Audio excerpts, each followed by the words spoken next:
Gurbaan asirratti suuraa isaa argitan kuni Tamasgeen Daani'el jedhama. Akka wajjiniin jirtu immoo haadha manaa yookaan gargaartuu isaadha. Warroonni niitii namaa fuutan macarashaan keessan kana jechuudha. ቴዲን አፍሮን አብረው አስረውታል ነው እያልኩ ያለሁት። ታስሯል ቴዲ። በአሁን ሰዓት ምን ማድረግ አለብን? ሲርበ namni irratti wal fixaa jiru irra laala waan isaan kaan albeema isaanii gubbaa toonulee abbaa gadaati.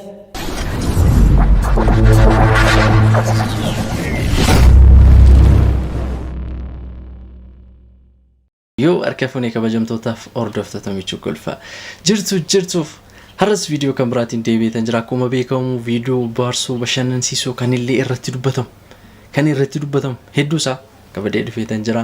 Warri illee chaanal kanaaf haarawaa taatan subscribe gochuun maatii michuu kolfaa ta'an jira. Chaanalli kunis mallee addisiidha. Maali gaasin immoo subscribe keessaniin jajjabeessaa isiniin jedha.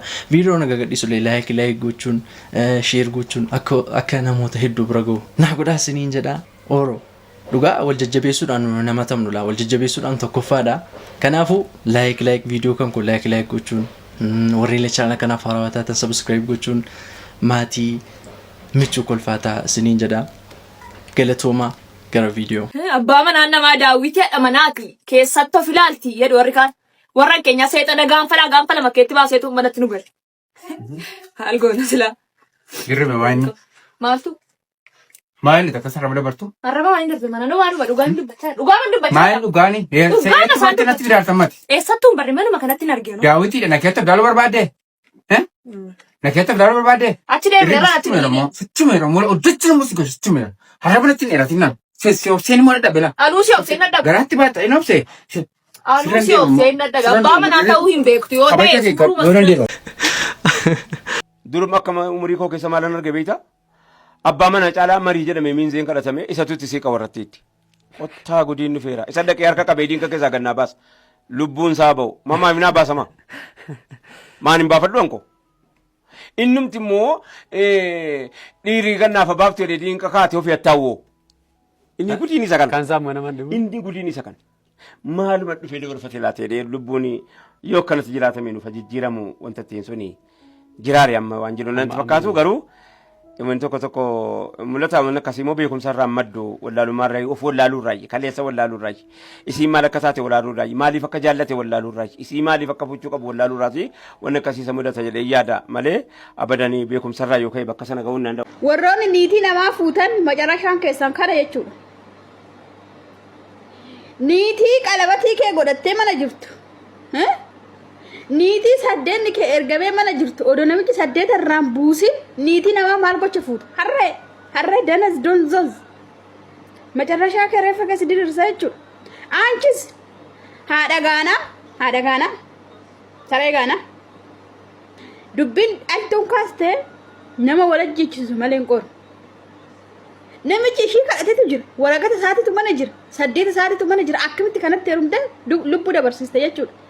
Odo namallee fakkaate bada abooree funyaa muraa akkuma kiyyaa xiftefettee danazitti እናሽን እንናልሽ ወይኔ ወንድሜ ተበላክ ሴት አትክ ነው አንተ እንደውም አንተ ገነት አትገባም ዝሙት ነው የሰራኸው የሰውን ፍቅረኛ የሰውን ሴትዮ ቀለበት አድርጋ ቤት ነው ያለችው ለምን ታገባለህ አንተ ዶሎስ Gurbaan asirratti suuraa isaa argitan kuni Tamasgeen Daani'el jedhama. Akka wajjiniin jirtu immoo haadha manaa yookaan gargaartuu isaadha. Ebela 14/2018 sa'aatii 2 walakkaa addabaabaayii irratti rasaasaan rukutamee akkasumallee cuubeedhaan waraanamee lubbuun isaa darbee jira. Haa ta'utii maqaan nama kanaa Tamasgeen Daani'el jedhama. Tamasgeen Daani'el hojiin isaa hojjetaa baankii Absiniyaa kan ta'e ganama sa'aatii 2 walakkaadhaan utuu gara hojii deemu magaalaa Gadab godina Geedoo aanaa Gadab bakka jedhamutti naannoo addabaabaayii irratti rukutamee lubbuun isaa darbeera. Namni Tamasgeen Daani'el nama jedhamu kana rukutee ajjeesee maqaan isaa Obbo Abush Taaddasaa Utteessaa kan jedhamu duraan haadha manaa Tamasgeen Daani'el wajjin jaalallee turani. Kanarraan kan wal qabatu haadha manaa koo na jalaa fuute jechuudhaani addabaabaayii irratti utuu namni ilaalu rasaasaan shugguxiidhaan erga rukutee booda haala nama jibbisiisuun haala nama sukanneessuun erga nama kana rasaasaan rukutee booda cuubee keessa baasuudhaani qaama saalaa keessaa gadi baasuudhaani erga inni akka ajjeefamu kan godhe sanaan booda lubbuun isaa darbe. Jalqabuma irratti Tamasgeen Daani'el hojjetaan baankii kuni namoota naannoo isaa jiraniin iyyatee kunoo namichi kun ajjeesuuf jedhaatiin Abirman Daawutu jedhu namoonni naannoo sana jiran immoo nama kanarraa lubbuu isaa baraaruudhaaf hin dandeenye. Maaliif gurbaan kuni obbo Abbush kan jedhamu kun rasaasa shukutii baafatee gatii jira gatii ta'eefi namoonni gidduu goruu hin dandeenye. Abbushii akka odeeffannoo fudhannetti baay'ee aaree kan jiruu fi baay'ee tokko humna isaa olitti nama kanatti qabamee gatii jiruu fi maal godha baay'ee rukutuudhaaf sardamaa jira. Sanaan booda utuun ni azzarii achi jedhee shawwadu olii gadi isa jala miliquuf utuu yaalu shugguxiidhaanii hadda isaa keessa rukutee kuffisuu danda'eera. Sanaan booda namoonni bakka sanatti argamanii bakka erga inni rukutee gidduu galuun dadhabanii erga rukutee booda cuubee baafatee utuun itti fiigee lafanni namni kun kufee jirutti dhaqee cuubeedhaan qaama isaa keessa gadi baase. Sanaan booda namoonni itti hirmachuu hin dandeenye. Egaa sababni du'aa hojjetaa baankii Tamasgeen Daani'el kuni maqaa haadha manaa isaatii erga fuudhee reefu jalamadha. Maqaa haadha manaa isaatiitiin jaalallee koona jalaa fuute jechuudhaani maqaa sababa haadha manaa isaatii kanaatiin du'ee kunoo boqotee jira. Egaa du'ii hojjetaa baankii Tamasgeen Daani'el kuni sababni haadha manaa isaadha. Haadha manaa isaa kan erga fuudhee reefuu baatii lamadha. Erga fuudhee baatii lama yoo ta'u iyyuu kanaaf iyyuu namni kun immoo Abbush Taaddasaa kan jedhamu kuni Abbush Taaddasaa Utteessaa kan jedhamu kuni haadha manaa koo jaalallee koona jalaa fuute jechuudhaani lubbuu nama kanaa dabarseera. Sanaan booda egaa kunoo akka namoonni jedhanitti poolisoonni yakka nama yakka kana raawwate qoratanii gaafa bira ga'anii isa akka ta'e hubatamee jira. Kunoo amma waajjira poolisiitti qabamee jira. Uummanni magaalaa Gadabii fi naannoo sanatti argamanii yakka suukanneessaa kana gaafa arganii dhaga'anii baay'ee rifatanii. Kanaaf egaa maatii gadditti galee kanaaf immoo jajjabina hawwinaa viidiyoo kana koppiliingi sheer gochuudhaani jajjabeessaan isiniin jedha nagaatti naaf tura.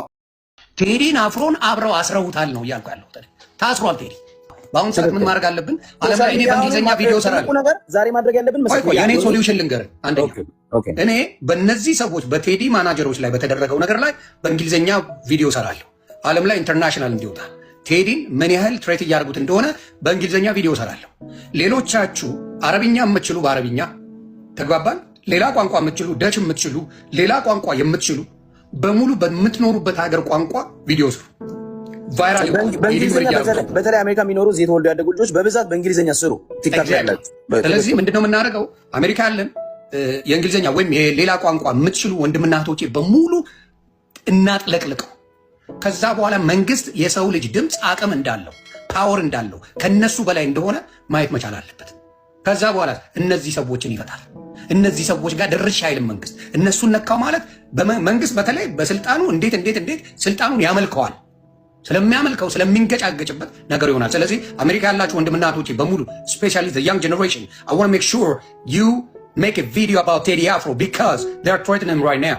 So you make sure you make a video about it. Okay? Be a voice for Ethiopian freedom fighter Teddy Afro. Everybody has to do it.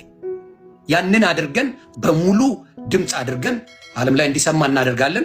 ቴዲ አፍሮ የገንዘብ ጉዳይ ሳይሆን የህልውና ጉዳይና የማንነት ጉዳይ ላይ ስለሚሰራ በሱ ጉዳይ ላይ ነው የምናደርገው። ቴዲ አፍሮን ያሰሩትን ሰዎች የታሰሩትን በደንብ አድርገን እነሱን ጨምሬ ይሄ ነገር እነዚህ ሰዎች በሁለት ቀን ውስጥ ካልተለቀቁ አፕራምሺው ቫይራል አስወጥቼ ሲርበ namni irratti wal fixaa jiru irra laala waan isaan kaan albeema isaanii gubbaa toonulee abbaa gadaati. Wanti albeema isaa irratti fayyadaman itoorikaa ka jedhu sun achirraa dhufee beeka. Itoorikaa ka jedhu toodha. Toorikaa. Toon suni waan bataskaana keessatti baratan, waan bataskaana keessatti barsiisan, waan bataskaana waliin qabanne mallattoo isaan ummata gurraacha durii kan isaan pagaan jedhan. Pagaan ummata amantii hin qabne jedhanii kan isaan waaman kan itti fayyadamu ture. Ummata kuushtu itti fayyadama. Tootti. Itoorikaan toon ankaadha yookaan inkiidha jechuudha. Achirratti akka fakkii sanarratti kaasanittis akkasumatti kaa'anii jiran. Kanaaf namni kun waa'ee kanaa waa tokko waan hin beeku jechuudha. Waan beekus hin qabu achi keessatti halluu diimaa fi magariisni fi keelloon kan taa'eef seenaa abbaa Tasfasillaasee amantii waaqa guddaa kan waaqarraa halluun kun waaqarraa kenname jedhee kitaaba barreessee jira akka Maskaram Lachiisaa barsiistutti. Sanaaf jecha kana walitti fidanii nuti ilmaan waaqati, nuti warra waaqati, nuti warra waaqni halluus lakkaa'ee nuu kenne, mallattoo ittiin sagannus lakkaa'ee nuu kenne, afaanis gaararraa nuu kenname jechuudhaaf deemu. Angara biraatiin waan biraa akka seenatti malee ilaalcha biraa waan asirratti waan mormuudhaaf yookaan waan biraatiif dubbachaa hin jiru. Ergaan sirbichaa garuu bakka tokkotti waan nama gaddisiisu jedha. Maal jedhaa? Intalli haadha ciniinsuu gorsitii jedha. Kuni nama tokkoof hin jedhamne garee wayiitiif hin jedhamne haasee hool istirii saba kanaatiif jedhame jechuudha.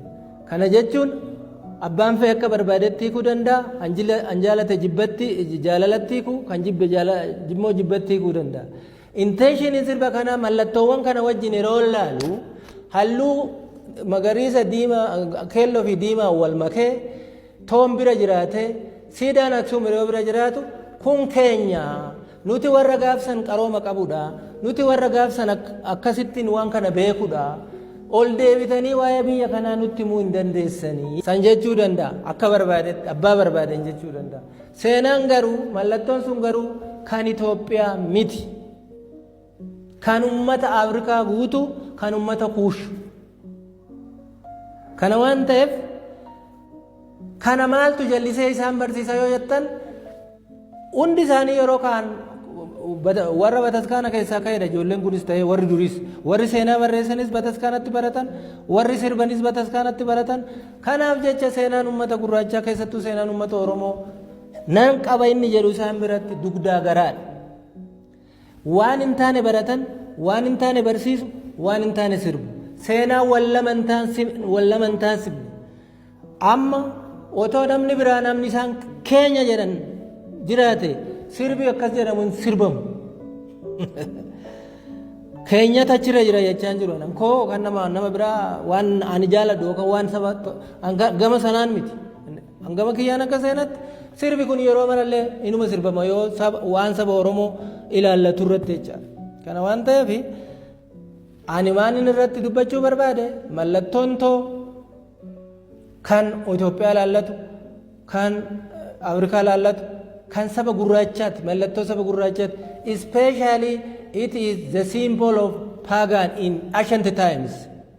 Waan isaan paagaan jedhaniif jechaadha. Warri adii waan paagaan uummata gurraachaan jedhaniif mallattoo warra paagaan isaan jedhaniiti malee mallattoo kiristaanaa miti. Yoo kiroos isa jedhu yookaan masqala isa jedhu yookaan immoo waan masqaliitti fidu ta'e masqaliin bara 312 hojjetame. Kan hojjete immoo Qonxonxinoos mootii Roomaa isa tokkoffaa fi haadha isaa Giiftii Helleneedha. Bara 312tti Qonxonxinoos kan dhalate abbaa isaa nama paagaan ta'e irraa Filiippi nama jedhamurraa haadha isaa immoo Hellenee irraa dhalate jechuudha. Egaa viidiyoon har'aaf isinii qabadee dhufe kana fakkaataatti bohaartaniitu bashannantaniitu jedheen abdii qaba. Dingatas yoon dogoggore ifamanaaf godhaan isiniin jedha. Amma viidiyoo kan biraatti walitti deebinutti nagaa naataa isiniin jedha. Michuu kolfaa.